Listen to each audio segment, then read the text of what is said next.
Halo teman-teman, kamu pasti pernah punya mimpi yang terasa sangat nyata, bahkan sampai kamu bisa merasakan emosi yang kuat, entah itu bahagia, takut, atau bingung. Tapi pernah nggak sih kamu bertanya-tanya, apa sebenarnya yang terjadi di dalam otak kita saat bermimpi? Apakah mimpi itu cuma bunga tidur, atau ada alasan ilmiahnya? Di video ini, kita akan mengupas tuntas proses neurologis saat tidur dan mimpi, bagian otak yang aktif, serta fungsi mimpi menurut ilmu pengetahuan terbaru. Pertama, kita harus tahu dulu tentang tahapan tidur. Tidur manusia dibagi menjadi dua jenis utama. Tidur non-REM, NRM, yang terdiri dari tiga tahap, dari tidur ringan sampai tidur dalam. Tidur REM, Rapid Eye Movement, di mana mimpi paling intens terjadi. Di fase REM ini, mata bergerak cepat di balik kelopak, otak sangat aktif, tetapi tubuh justru lumpuh secara fisik. Ini yang mencegah kita bertindak sesuai mimpi. Meski mimpi bisa muncul di semua tahap tidur, mimpi yang paling hidup dan sering kita ingat biasanya muncul di REM. Di fase REM, bagian otak yang aktif sangat menarik untuk dibahas.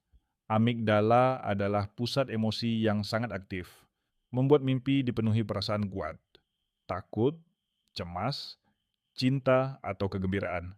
Hipokampus berperan mengakses memori kita, sehingga mimpi sering mengandung potongan kenangan nyata. Korteks visual juga sangat aktif, membangun gambar dan adegan mimpi yang terasa nyata. Namun, yang unik adalah korteks prefrontal, yang mengatur logika dan pengambilan keputusan, mengalami penurunan aktivitas yang signifikan. Inilah mengapa saat mimpi, kita sering menerima hal-hal aneh tanpa bertanya kenapa. Karena bagian otak yang bertugas berpikir kritis sedang off. Tapi, kenapa sih otak melakukan ini? Apa fungsi mimpi? Para ilmuwan telah mengembangkan beberapa teori.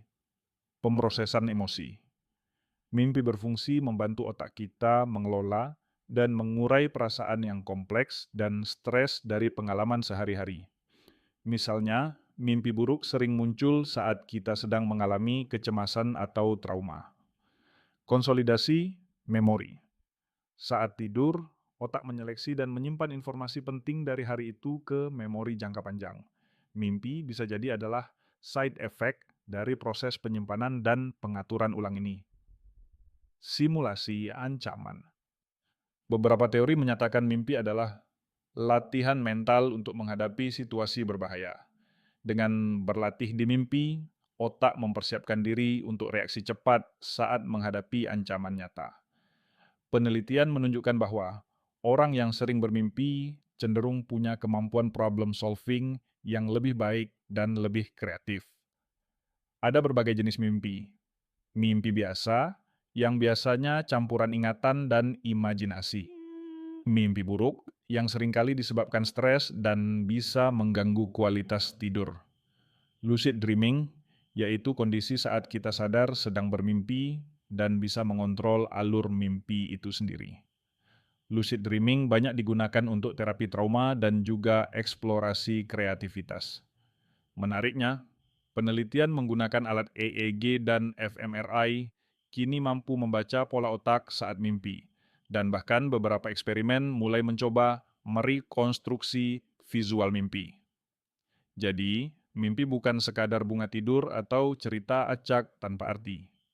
Mimpi adalah bagian penting dari cara otak kita memproses informasi, mengatur emosi, dan menjaga keseimbangan mental. Dengan memahami mimpi, kita juga bisa lebih memahami diri sendiri. Karena mimpi sering jadi cermin dari pikiran bawah sadar kita. Jadi lain kali saat kamu bermimpi, ingat bahwa otak kamu sedang bekerja keras, meski kamu sedang tidur.